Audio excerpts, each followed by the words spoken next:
Assalamualaikum, halo semuanya. Sesuai dengan judul ya, kali ini saya akan membahas tentang karakter murai di kandang breeding. Jadi ketika kita peternak murai, ada beberapa hal yang harus kita pahami. Salah satunya adalah memahami karakter dari indukan baik pejantan maupun indukan betina.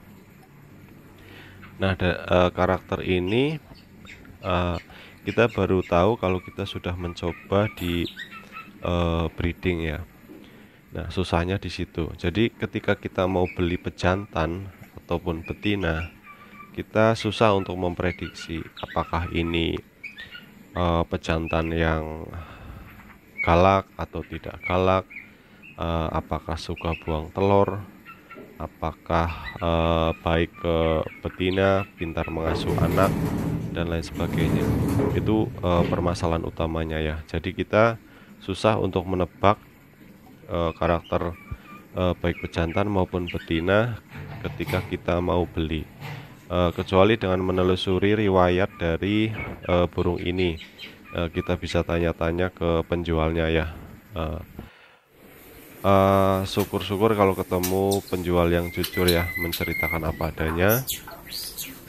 Jadi kita bisa mudah untuk mengetahui karakternya. Tetapi sering juga di pasaran itu si penjual tidak tahu, si penjual tidak jujur dan lain sebagainya, dan mengatakan kalau pejantan itu bagus untuk ternak.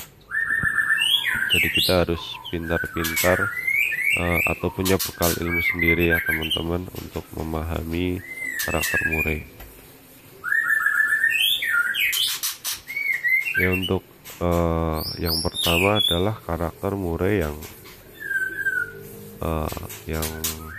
baik ya, yang dalam artian tidak ada masalah apa-apa. Ketika dijodohkan dia mudah, kemudian proses nelor sampai ngeram netas tidak ada masalah, seperti itu karakter yang kita harapkan ya, seperti itu. Kemudian yang berikutnya adalah aduh maaf ya, saya lagi flu ini. Jadi yang berikutnya adalah karakter murai yang suka buang telur. Nah ini kadang juga terjadi telur song ya teman-teman. Jadi ketika musim terutama pancaroba yang terlalu panas itu biasanya banyak telur song. Nah saya akali ini bikin suara. Nah di tempat saya juga di di setiap sekat itu saya kasih pintu ya. Pintu ini fungsinya adalah untuk murai yang poligami. Jadi tinggal buka pintu, nanti si pejantan bisa geser ke kandang berikutnya, ketemu dengan istri mudanya. Asik-asik. Jadi karakter murai yang suka poligami itu yang saya suka ya, karena ini akan jadi mesin ATM ya teman-teman. Nah ketemu istri berikutnya, istri pertama lagi ngeram, kemudian ketemu istri berikutnya. Walaupun ini betinanya bulunya sudah tua, tetapi masih mau juga ya untuk reproduksi.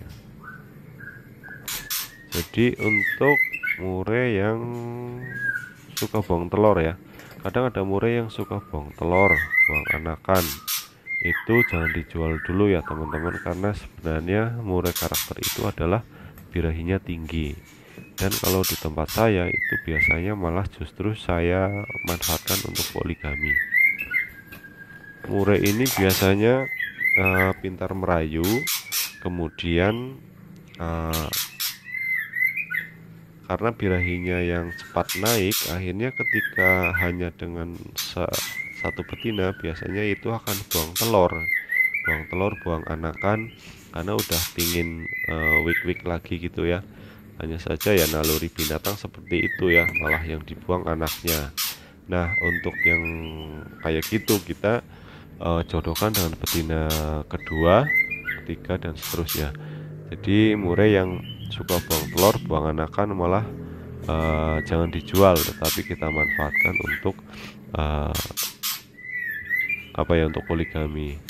Ya, saya punya pengalaman dulu awal beli murai itu, kebetulan ketemu karakter yang seperti ini. Saya beli sampai rumah terus mabung, nunggunya udah sampai 6 bulan, bulunya udah les, saya jodohin, nelor kok malah buang anakan. Nah, itu saya waktu itu kecewa, stres, rasanya nggak karuan ya, karena nunggunya udah lama banget.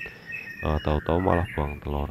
Akhirnya periode kedua saya tangkap jantan, kemudian saya iseng jodohkan ke betina berikutnya, betina kedua. Lah kok malah jodoh? Jodoh ternyata murai ini gampang dipoligami, pintar ngerayu seperti itu. Jadi saya manfaatkan, dan murai ini sudah menghasilkan puluhan atau ratusan trotol di kandang saya, karena mudah untuk ganti-ganti betina. Itu karakter yang seperti itu ya. Kalau kalian punya di rumah yang suka buang telur, jangan buru-buru dijual, tapi coba dijodohkan dengan betina berikutnya. Kemudian yang berikutnya adalah murai yang ketika dipegang itu stres.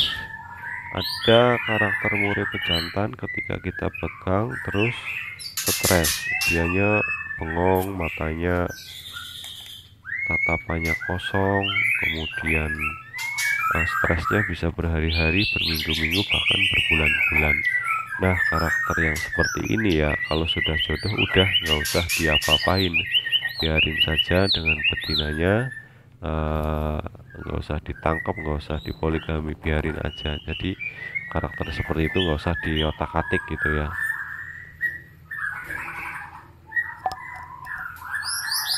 Ya, kalau saya cenderung nggak suka ya dengan murai yang seperti itu, kadang malah saya jual ya.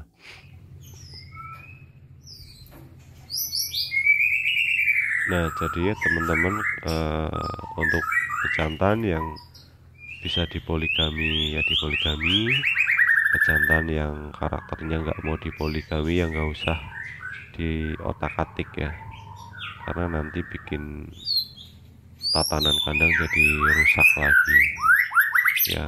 Kita kadang terlalu ambisi ya, pikiran kita matematikanya faktor kali, semakin banyak dipoligami semakin menghasilkan trotolan ya, teorinya seperti itu, tapi pelaksanaannya kadang malah jatuh korban, betina dihajar dan lain-lain. Jadi harus sabar ya untuk ternak murai, karena burung ini ketika dicampur bukannya 1+1 jadi 2, kadang dicampur 1+1 jadinya 1 karena yang satunya mati ya, seperti itu. Kemudian kita belajar untuk memahami karakter betina. Ada betina yang ketika jantannya diambil itu tetap santai aja ngerami telurnya. Nah, itu yang kita harapkan ya.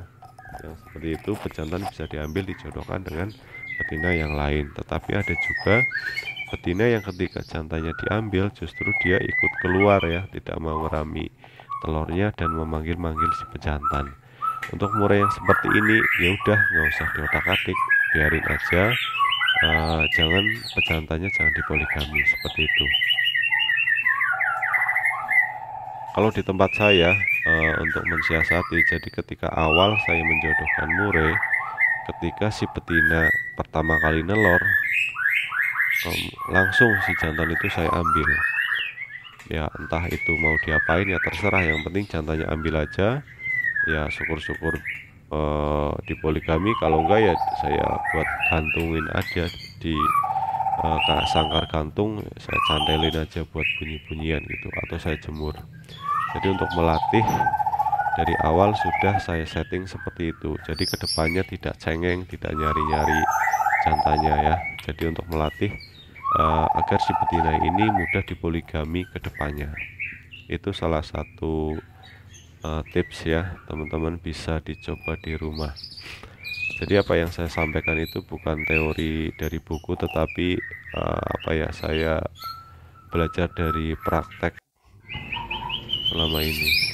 Nah, kadang saya iseng ngetrek burung ya, manggil teman saya untuk ngetrek di kandang ternak. Ya, hasilnya menyenangkan ya, rame gitu ya, pada bunyi semua. Itu ya asik sekali ya. Tapi kalau untuk pemula saya sarankan ya jangan ikut-ikutan, karena ini akan memancing murai-murai yang lain untuk ikut teriak-teriak. Kemudian yang ada anakannya itu bisa buang telur, buang anakan dan lain-lain. Jadi jangan jangan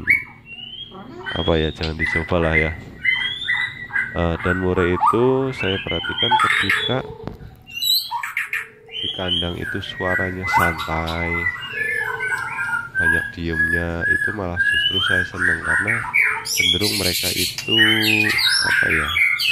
biasanya tingkat keberhasilannya tinggi ketika si murai-murai ini banyak diemnya, banyak cuma suara-suara santai. Tetapi ketika di kandang ternak itu teriak-teriak, ibaratnya hampir semuanya bunyi semua, itu malah biasanya kadang nggak jadi. Bisa karena stres terlalu panas, suhu terlalu panas, atau kelembapan terlalu kering seperti itu. Kadang terjadi di musim kemarau ya. Jadi seperti itu. Biasanya banyak gagalnya kalau di kandang itu bunyinya pada bunyi semua, justru malah kadang banyak masalah.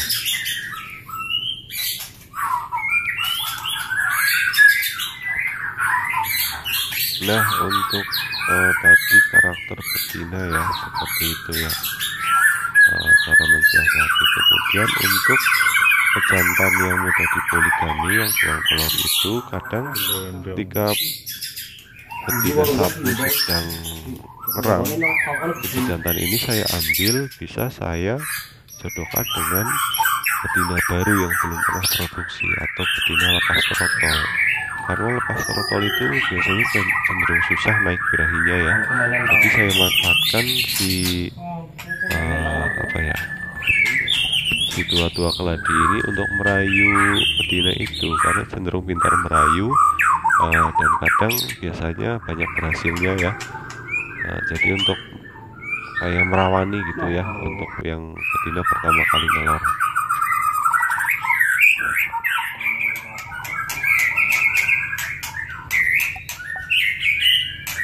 Ya, jadi seperti itu ya teman-teman. Dan untuk musim pancaroba juga kita harus rajin-rajin mengontrol suhu kandang. Kalau bisa siram lantai kandang biar dingin.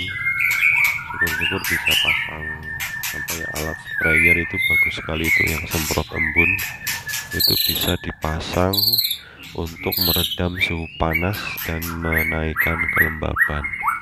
Karena sejatinya murai itu suka panas tapi lembab ya.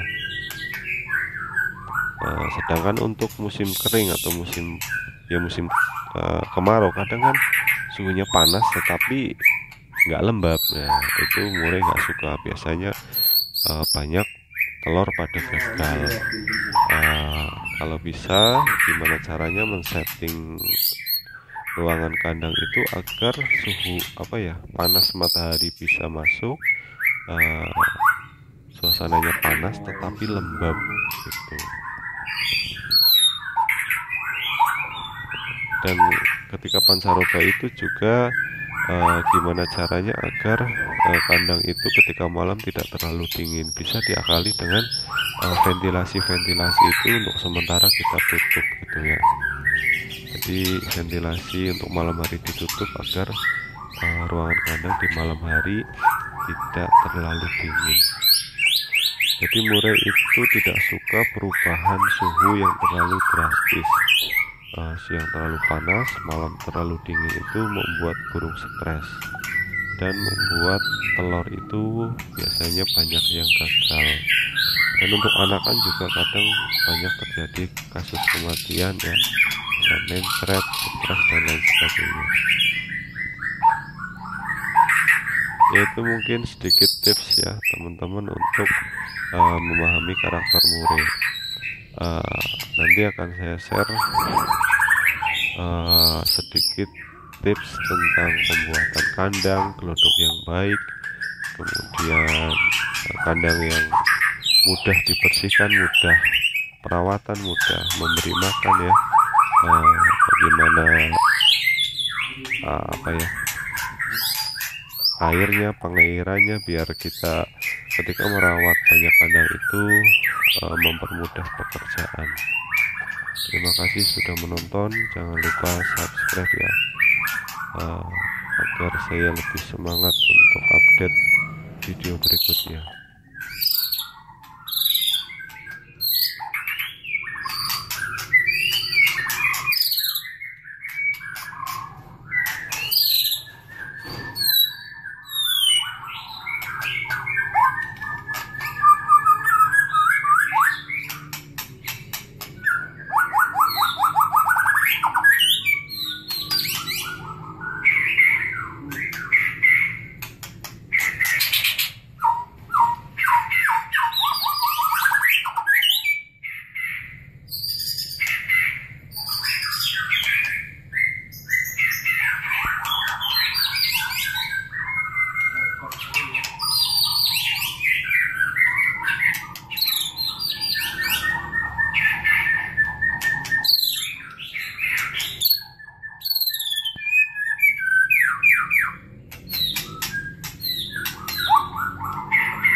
Google.